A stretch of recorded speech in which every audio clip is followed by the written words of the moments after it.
அப்போ நமக்கு பைபிள் ஆண்டவர் சொல்லி இருக்கிறாரு, ஆத்துமா மீட்பு.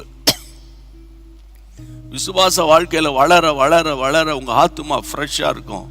உங்க ஆத்துமாவில ஒரு அறிவு இருக்கும், ஆத்துமாவில பலன் இருக்கும், ஆத்துமாவில சந்தோஷம் இருக்கும். அந்த ஆத்துமா தான் பரலோக ராஜ்யத்துக்கு போகும். ஆமென். சரீரம் மண்ணுக்கு மண்ணா போகும், புழுதிக்கு புழுதியா போகும். ஆனால் ஆத்துமா, தட் இஸ் கிறிஸ்டியானிட்டி. உங்க ஆத்துமா எப்படி இருக்கு? உங்க ஆத்துமா எப்படி இருக்கு? நம்ம தண்ணி அடிக்கிறவனையும் அடக்க ஆராதனையில் பாஸ்டர் வந்து சொல்லுவார், அவங்க பரலோகத்துக்கு போயிட்டாங்க, அங்கே சிரிச்சுக்கிட்டு இருக்கிறாங்க. அங்கெல்லாம் சிரிக்கிறதுலாம் இல்லை. புரியுதா உங்களுக்கு? நைட்டு மகளும் ஒய்ஃபு போட்டு அடிச்சிருப்பான், இல்லைன்னா ஒய்ஃப் அடிச்சிருப்பா, அவள் இறந்தாலும் அவங்க கத்தருக்குள்ளே மறைச்சிட்டாங்கன்னு. அது எப்படி? அது எப்படி? அது எப்படிங்கிற?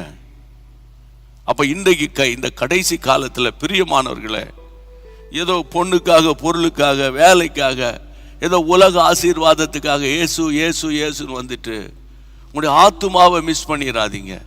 உங்க ஆத்துமாவை உயிர்ப்பிக்கிறது உங்களுடைய விசுவாச வாழ்க்கை. ஆமென். விசுவாசிங்க.